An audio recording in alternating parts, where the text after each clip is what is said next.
What's up YouTube? I'm Vaughn and this is the Gear channel where we discuss collectibles, hobbies, competitive games from tabletop to video games, and today we are reviewing the Transformers Masterpiece MP-10B Black Convoy aka Nemesis Prime. Now the last time we mentioned Nemesis Prime here on the channel was actually the video that I did determining if it was a knockoff or not, so I definitely recommend to watch this video if you're planning on getting this specific figure. Now the market price for this specific figure is about 150, and yes, it's not that high because it's not really in demand, and for some reason a lot of people did not like this figure and it did not do that well on the release date. Now before we begin with the review, friendly reminder as always to like and subscribe because it really helps the channel a lot and I do really appreciate it. So with that being said, let's get started. Here is Nemesis Prime in all his glory. Now I have to say off the bat, this guy just looks amazing. There is literally no issues that I could point out with this specific figure. All the details of him is just on key. The paint, the chrome, everything is still holding on quite well. So even though this is a decently old figure, it's still holding on amazingly. Close-up look of the upper half. Now as you can clearly see, there's just amazing details. Sadly, there is a lot of fingerprint marking, so you're going to see my fingerprint all over this figure. It's not the end of the world, but it's mostly because it's very slick, like the paint application, the chrome, so it definitely is going to leave quite a bit of fingerprints. Now we're going to take a close look at the bottom half. As you can tell, it's still retaining a lot of those amazing details. There's really no complaint of this figure. Like from head to toe, it just looks amazing. Now I think it's about time we check some accessories. So for our first accessory, we have the Matrix of Leadership. Now this thing looks amazing, and this is actually metal, so it's definitely not something that's fragile, and if you drop it, you're definitely going to hear like a clang. Like this thing is very, very solid. Now to store it in Nemesis Prime, we have his chest already opened up. It's quite simple. We just put it in like this. There we go. That looked awesome. And then we close this one. And then here we go. We close this, and there's like a little hook that press down, and done. So very, very nice. Another accessory that we have is his Energon axe, which looks very, very cool. Super excited for this. To put it in is quite simple.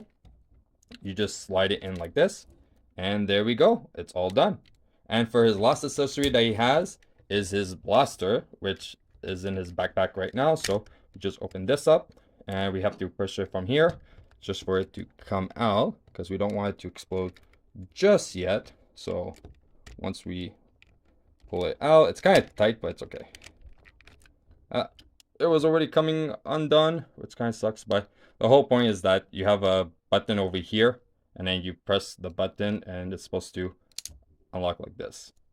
But sometimes it's kind of hard to actually put it in. I think it's all the MP-10 blasters that all have this issue.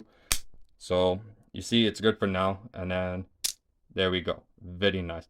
I think we should check some articulation since we already have our Nemesis Prime right here in front of us. So we're going to just take his blaster off, check the head. So the head could actually turn 360. It could look up this high, down this high. Now, his fins could actually move up there. Arms could go 360. Has a very decent elbow bend. Okay, not more than that.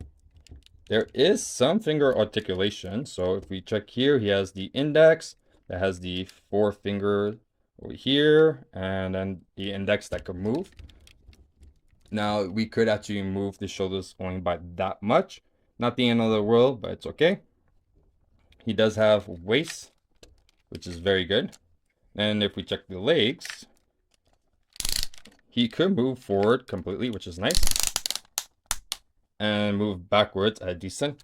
Knee bend, as you can clearly see, is quite well. Another cool function, I believe it's the plates over here.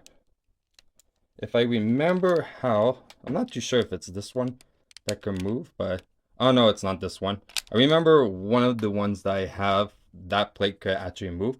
This one cannot move, sadly, but it's okay. Then we have for the ankle, which could move quite outwards at a ridiculous space. Could definitely go a bit downwards, not too much, forward a little bit. It's mostly like the toe bend that it has, but that's mostly due because of transformation. Now I think it's about time we check some size comparison. Here he is next to the Transformers Earthrise Quintesson. Now I just want to include him because I don't think I ever used the Quintesson as a size comparison. Here he is next to the Transformers Masterpiece Megatron Plus. Now, as you can clearly see, he also has quite a bit of chrome, but Megatron is actually a tad bit taller. And finally, here he is next to the Transformers War for Cybertron trilogy, the Ark. Now I think it's about time we check his transformation. Here he is in his truck mode. Now there's clearly no issues at all. This is a well hidden transformation. You could definitely tell that the back part is his legs, but besides that, it's really well hidden. Like, you don't see any gap or anything at all. So people that's not familiar with Optimus Prime, and especially in this specific transformation mode, might not know that this was an actual transformer. Now we're definitely going to take a close-up look. So key notes that I want to mention is, one, like, these wheels, they're rubber, okay? So that is amazing. So you know it could definitely like roll, so that's not an issue at all. And if we're just like looking in the back, the only thing I'm like, too bad there's not really like more lights over here. It could have been like at least painted, but now I'm just like nitpicking. But like for the front, this thing is just amazing. No issue at all. If we check underneath, we're going to see like, okay, we see the leader matrix right over here. So that's really cool. Just exposed just like that. And we could tell this is the legs. That's one piece of the chest. The arms, you can't really tell, but this is the part of the arms. So it's really well hidden. Like the majority of him is really well hidden and there's no complaint. And we could check some size comparison now. Here he is next to Quintesson because he needed a little bit more screen time. And finally, here he is next to the Ark. And that's it for our review of Nemesis Prime. Now, if you guys enjoyed today's video, you know what to do. Like and subscribe. And if you want a sneak peek of future products we're planning to review here on the channel, you can follow me on my Instagram, VaughnGear. I'm Vaughn, and this was the Gear Channel.